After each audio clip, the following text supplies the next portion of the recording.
മാന്യപ്രേക്ഷകർക്ക് സ്വാഗതം. പെരുങ്കള്ളനും പെരുങ്കള്ളിയും. കോവിഡ് കാലത്ത് ഏതെങ്കിലും ഒരു സംസ്ഥാന സർക്കാർ അല്ലെങ്കിൽ ഏതെങ്കിലും ഒരു ഭരണകൂടം സ്വന്തം ജനതയെ വിറ്റ് കാശാക്കാന്നും കൊള്ളയടിക്കാന്നും കരുതിയിട്ടുണ്ടാവും. അതിന് പറ്റിയ ന്യായീകരണവും എന്തെങ്കിലും ഒന്ന് ചോദിച്ചു കഴിഞ്ഞാൽ ഈ അന്തംഗമ്മികൾ നമ്മളെ അടുത്ത് വന്നിട്ട് ആദ്യം പറയുന്നത് കേരളം എന്നാൽ ഭാരതത്തിന് മാതൃക, ഏഷ്യക്ക് മാതൃക, ഉത്തരാർദ്ധഗോളത്തിന് മാതൃക, ദക്ഷിണാർദ്ധഗോളത്തിന് മാതൃക, ഭൂമിക്ക് മാതൃക, സൗരയൂഥത്തിന് മാതൃക, ക്ഷീരപഥത്തിന് മാതൃക, ഇങ്ങനെയൊക്കെ ഉള്ള കൊണാണ്ടറുകൾ അടിച്ചിട്ടാണ് അവന്മാർ പോകുന്നത്. അതും 500 രൂപയുടെ PPE കിറ്റ് 1500 രൂപയ്ക്കാണ് വാങ്ങിയിരിക്കുന്നത്. പക്ഷെ അന്ന് തന്നെ ഇവർ ഇതിനുള്ള ക്യാപ്സ്യൂൾ കണ്ടെത്തി വെച്ചിട്ടുണ്ടായിരുന്നു. അതുകൊണ്ടാണ് എന്ത് ചോദിച്ചാലും അപ്പം തന്നെ ചാടി കയറിയിട്ട് ജനങ്ങൾ മരിച്ചു വീഴുമ്പോൾ ഞങ്ങൾക്ക് നോക്കി നിൽക്കാൻ കഴിയില്ല, പണമൊന്നും ഞങ്ങൾ നോക്കിയില്ല, എടുത്ത് വീശി. ഈ ഡയലോഗ് ഇവരെല്ലാരും ഇങ്ങനെ പഠിച്ചു വെച്ചിരിക്കുകയാണ്. അയ്യോ അച്ഛാ പോകല്ലേ, അയ്യോ അച്ഛാ പോകല്ലേ എന്ന് പറഞ്ഞ് പഠിപ്പിച്ചു വെച്ചിരിക്കുന്ന പോലെ ജനങ്ങൾ മരിച്ചു വീഴുമ്പോൾ, കോവിഡ് വന്ന് ഞങ്ങളുടെ ജനങ്ങൾ മരിക്കുമ്പോൾ ഞങ്ങൾക്ക് എങ്ങനെ നോക്കിയിരിക്കാൻ കഴിയും, പണം എടുത്ത് വീശുമോളെ എന്ന് പിണറായി വിജയൻ പറഞ്ഞതായിട്ടും KK ശൈലജ ചെയ്തതായിട്ടുമാണ് ഇവരിപ്പോ അവതരിപ്പിക്കുന്നത്. എന്നാൽ 500 രൂപയുടെ കിറ്റ് 500 രൂപയ്ക്ക് തന്നെ കൊടുക്കാൻ മറ്റു കമ്പനികൾ തയ്യാറായിരുന്നിട്ടും ഈ ഒരു കമ്പനിയുടെ കയ്യിൽ നിന്നേ ഞങ്ങൾക്ക് മേടിക്കാൻ പറ്റുള്ളൂ എന്ന യാഥാർത്ഥ്യം ജനങ്ങൾ മനസ്സിലാക്കണം. അവര് തരുന്ന 500 രൂപയുടെ കിറ്റ് കൊള്ളൂല. ഇവര് തരുന്ന 500 രൂപയുടെ കിറ്റിൽ എന്താ AC ഉണ്ടായിരുന്നു? അത് ഈ കേരളത്തിലെ ജനങ്ങളെ ഇത്ര പമ്പര വിഡ്ഢികളാക്കി പറ്റിക്കാൻ നിങ്ങൾക്ക് എങ്ങനെ കഴിയുന്നു എന്നാണ്. ഇപ്പോഴും ഇതിനെ ന്യായീകരിക്കാൻ നമ്മളോട് വരുന്ന ആൾക്കാരുണ്ട് എന്നതാണ് ആശ്ചര്യം. ഇപ്പൊ പറയുന്നത് 2026-ലും അവർ തന്നെ അധികാരത്തിൽ എത്തുമെന്നാണ്. 2019-ൽ 2020-ൽ കോവിഡ് വന്നതോടുകൂടി ഇവർ ഭയങ്കര പുകമറയങ്ങ് സൃഷ്ടിച്ചു. ജനങ്ങളെല്ലാം അങ്ങ് അന്തം വിട്ടുപോയി. 60,000 വോട്ടിന്റെ ഭൂരിപക്ഷത്തിലാണ് KK ശൈലജ ജയിച്ചത്. ഈ ഒരു ദുരന്തം ഉണ്ടായപ്പോൾ അതിന്റെ ഇടയിൽ കൂടി കലക്കവെള്ളത്തിൽ മീൻ പിടിക്കാൻ പോകുന്നതാണ്, അല്ലെങ്കിൽ പുര കത്തുമ്പോൾ വാഴ വെട്ടുന്ന രീതിയിൽ ഇത്തരം തെമ്മാടിത്തരങ്ങളൊന്നും നിങ്ങളെയൊന്നും അംഗീകരിച്ചു തരാൻ കഴിയില്ല. 500 രൂപയ്ക്ക് കിട്ടുമായിരുന്നത് 1500 രൂപയ്ക്ക് നിങ്ങൾ വാങ്ങിയെന്ന് നിങ്ങൾ തന്നെ സമ്മതിച്ചു കഴിഞ്ഞു.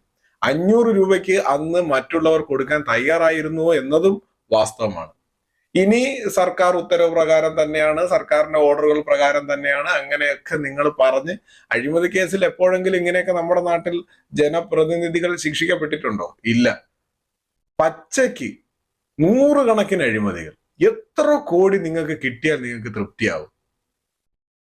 എന്തെങ്കിലും ഒന്ന് ചോദിച്ചു കഴിഞ്ഞാൽ അപ്പോഴേ പറയും ഇന്ത്യക്ക് മാതൃക, ഏഷ്യക്ക് മാതൃക, ഉത്തരാർദ്ധഗോളത്തിന് മാതൃക, ദക്ഷിണാർദ്ധഗോളത്തിന് മാതൃക, ഏഷ്യക്ക് മാതൃക, ഭൂമിക്ക് മാതൃക, സൗരയൂഥത്തിന് മാതൃക, ക്ഷീരപഥത്തിന് മാതൃക. അമേരിക്കയിൽ നിന്ന് വരെ ആൾക്കാർ നമ്മുടെ ടീച്ചറമ്മയെ വിളിച്ചിട്ട് കോവിഡിനുള്ള മരുന്ന് എന്തെങ്കിലും ഉണ്ടെങ്കിൽ പറഞ്ഞു തരുമെന്ന് ചോദിച്ച അത്രയും വലിയ തള്ള അത് നമ്മൾ വിശ്വസിപ്പിക്കാൻ, അത് കേരളത്തിലുള്ള ജനങ്ങൾ വിശ്വസിച്ചു എന്നും അത് തള്ളി മറിച്ചുകൊണ്ട് നടന്ന ഒരു കാലഘട്ടം. ഇന്ന് ഇപ്പോൾ ഞാൻ ഈ പറഞ്ഞു കഴിഞ്ഞാൽ ഈ വീഡിയോ ആരെങ്കിലും 4 പേര് കണ്ടു കഴിഞ്ഞാൽ അതിൻ്റെ ഇടയിൽ ഈ അന്തംസം ഒന്ന് പറയുന്നു നോക്കിയോ, ഇത്രയധികം ബുദ്ധിയില്ലാത്ത വിവരശൂന്യരായിട്ടുള്ള ഒരു ജനതയെ നമ്മൾ ആരും കണ്ടിട്ടില്ല. അത് നിങ്ങളെ പറഞ്ഞിട്ട് കാര്യമില്ല. ഇപ്പോഴും നാഷണൽ ഹൈവേ പണിയുന്നത് പിണറായി വിജയനാണെന്ന് പറഞ്ഞിരിക്കുകയാണ്. ഒറ്റ പൈസ പോലും സംസ്ഥാന സർക്കാർ കൊടുത്തിട്ടില്ല എന്നുള്ളത് കേന്ദ്രമന്ത്രി പറഞ്ഞത് പത്രത്തിൽ വന്നിട്ട് പോലും അറിയാത്ത അത്ര മൊണ്ണകളാണ് ഈ നാട്ടിലുള്ളത്.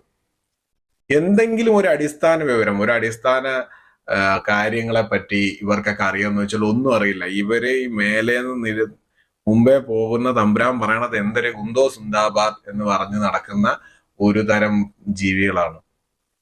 എന്നാലും ഒരു ജനത മുഴുവൻ കോവിഡ് വന്ന് വീട്ടിനകത്ത് ഇരിക്കുമ്പോൾ, കഷ്ടപ്പെടുമ്പോൾ, പട്ടിണി കിടക്കുമ്പോൾ നിങ്ങൾക്ക് എങ്ങനെയാണ് ഇത്രയും വലിയൊരു കൊള്ള നടത്താൻ തോന്നുന്നത്? അതേ സമയം മറ്റുള്ളവർ തരാൻ തയ്യാറായിട്ട് പോലും നമ്മുടെ ടീച്ചറമ്മ വളരെ വലിയ ഫേമസ് ആവുകയും അവർക്ക് എന്തോ ഒരു അവാർഡ് കൊടുക്കാനൊക്കെ ഉള്ള ഒരു ഇതിൽ വന്നതോടുകൂടി നമ്മുടെ മുഖ്യമന്ത്രിക്കും മരുമോനും ടെൻഷനായി, അത് അവര് ആയിട്ട് ഇടപെട്ട് മുടക്കി. ഇതൊക്കെ അന്ന് വന്ന ന്യൂസുകളാണ്. 60,000 വോട്ടിന്റെ ഭൂരിപക്ഷത്തിൽ സ്വന്തം മണ്ഡലത്തിൽ KK ശൈലജ ജയിച്ചു, മുഖ്യമന്ത്രിയേക്കാൾ കൂടുതൽ ഭൂരിപക്ഷത്തിൽ. അതുകൊണ്ട് തന്നെ അവരെ മന്ത്രിയുമാക്കിയില്ല. പക്ഷെ ഇതില് അന്നത്തെ ആരോഗ്യവകുപ്പ് മന്ത്രി ടീച്ചറമ്മ എത്രത്തോളം മുക്കിയിട്ടുണ്ട് എന്നതിനെ പറ്റി വലിയ അറിവൊന്നുമില്ല. പക്ഷെ എന്നാലും പാർട്ടിക്ക് നല്ല ഫണ്ട് കിട്ടി കാണും. ക്യൂബയിൽ നിന്നും ഇവർ മരുന്ന് മേടിക്കുമെന്ന് പറഞ്ഞു. ക്യൂബയുടെ വാക്സിൻ എത്തുമെന്ന് ഇവർ പറഞ്ഞു. ഞാനൊരു കാര്യം പറഞ്ഞുതരാം. നമ്മുടെ രാജ്യത്തെ നിലവിലെ ഭരണകൂടം അവർ പല സ്ഥലങ്ങളിലും വാക്സിന് വേണ്ടി ഇൻവെസ്റ്റ് ചെയ്യുകയും സ്വന്തം ശാസ്ത്രജ്ഞർക്ക് വേണ്ടുന്ന എല്ലാ സൗകര്യങ്ങളും നൽകിക്കൊണ്ട് നമുക്ക് സ്വന്തമായിട്ട് വാക്സിൻ ഡെവലപ്പ് ചെയ്ത് എടുക്കാനുള്ള വളരെ തീവ്രമായ ശ്രമം നടത്തി. എന്തിനു വേണ്ടിയിട്ടാണ് എന്ന് ചോദിച്ചു കഴിഞ്ഞാൽ, പുറമെ ഏതെങ്കിലും രാജ്യം വാക്സിൻ ഡെവലപ്പ് ചെയ്ത് കഴിഞ്ഞാൽ നമുക്ക് അവരുടെ വാക്സിൻ മേടിക്കേണ്ടി വരും. കഴിയും 140 കോടി ജനങ്ങൾക്കും കൂടെ വാക്സിൻ കൊടുക്കാൻ നമുക്ക് ഒറ്റ പ്രൊഡക്ഷനിൽ കഴിയില്ല. അപ്പൊ അത് മേടിക്കുമ്പോൾ അവർക്ക് ഡിമാൻഡ് കുറയും, വലിയ വില പേശലൊന്നും നടക്കില്ല. അതിനാണ് നമ്മൾ ഡെവലപ്പ് ചെയ്തെടുക്കുന്നത്. പക്ഷെ നേരെ മറിച്ച് കോൺഗ്രസ് അവരുടെ മുന്നണിയിലുള്ള മറ്റു ടീമുകളൊക്കെ എന്തായിരിക്കും ഇത്തരം അവസരങ്ങൾ ചിന്തിക്കുന്നത്? ഇപ്പോൾ ഈ ചിന്തിച്ച പോലെ തന്നെ, അതായത് 500 രൂപയുടെ PPE കിറ്റ് 1500 രൂപയ്ക്ക് മേടിച്ചത് പോലെ തന്നെ ഒരു ഡോസിന് 50 രൂപ വരുന്ന വാക്സിനെ ഇവർ 150 രൂപ എടുത്ത് മേടിക്കും. നോക്കിക്കോ. എന്നിട്ട് അവർ ഇതേ ഡയലോഗ് അടിക്കും, ജനങ്ങൾ മരിച്ചു വീഴുമ്പോൾ എങ്ങനെ ഞങ്ങൾക്ക് കാശ് നോക്കാൻ സാധിക്കും. ഈ 150 രൂപയിൽ 100 രൂപ അധികം മേടിക്കുന്നതിന്റെ പെർസെന്റേജ് ഒക്കെ എങ്ങോട്ടൊക്കെയാണ്, ഏതൊക്കെ അക്കൗണ്ടിലോട്ടാണ് പോണെന്ന് ആർക്കറിയാം. ഇതാണ് കോൺഗ്രസിന് അത് ചെയ്യാൻ പറ്റാത്തതിൽ വളരെ വിഷമമുണ്ട്. കാര്യം ഇരുന്നപ്പോഴൊക്കെ അവർ കട്ടിമുടിച്ചത് ഈ രാജ്യത്തിന്റെ ബഡ്ജറ്റിനേക്കാൾ വലിയ തുകകളാണ്. ഒരു മരണം നടന്നാൽ, ഒരു ദുരന്തം നടന്നാൽ, ഒരു വെള്ളപ്പൊക്കം ഉണ്ടായാൽ, ഒരു പ്രകൃതി ദുരന്തം നടന്നാൽ, ഇതുപോലുള്ള മഹാമാരികൾ ഉണ്ടായാൽ അതിനെയും വിറ്റ് കാശാക്കാൻ കഴിയുന്ന നിങ്ങളുടെ മനസ്സ് വളരെ വലിയ ഒരു മനസ്സാണ്. ആ കാര്യങ്ങൾ വിശ്വസിക്കുകയും ചെയ്യുന്നു 99% സാക്ഷരത നേടിയ ഈ പ്രബുദ്ധ കിഴങ്ങൻ ജനതയും. 2026 നിങ്ങളെ തന്നെ ജനം തെരഞ്ഞെടുക്കുമെന്നാണ് MP ഗോവിന്ദൻ പറഞ്ഞിരിക്കുന്നത്. അത് തന്നെ സംഭവിക്കും. അത് തന്നെ സംഭവിക്കും. കാര്യം കലാലയങ്ങളെല്ലാം SFI ആണ് ഭരിക്കുന്നത്. കുട്ടികൾ അവർക്കും അറിയില്ല എന്താണ് ഈ നാട്ടിൽ നടന്നുകൊണ്ടിരിക്കുന്നത്. അക്രമം, അഴിച്ചുവിടൽ, പുരോഗമനം എന്ന് പറഞ്ഞുകൊണ്ട് നടത്തുന്ന ഒരു തരം പേക്കൂത്തുകൾ, ഡ്രഗ്സിന് അടിമപ്പെട്ടു പോകുന്ന ഒരു തലമുറ. ഇത്ര അധികം ഡ്രഗ്സ് ഈ സംസ്ഥാനത്ത് ഇതിനു മുമ്പൊക്കെ, അല്ലെങ്കിൽ മുമ്പ് എപ്പോഴെങ്കിലുമൊക്കെ നിങ്ങൾ ശ്രദ്ധിച്ചിട്ടുണ്ടോ സംസ്ഥാനത്ത് വന്നിട്ടുള്ളതായിട്ട്? എത്ര കേസുകളാണ് സംസ്ഥാനത്ത് ലഹരി കേസുകൾ സൃഷ്ടിക്കപ്പെടുന്നത്?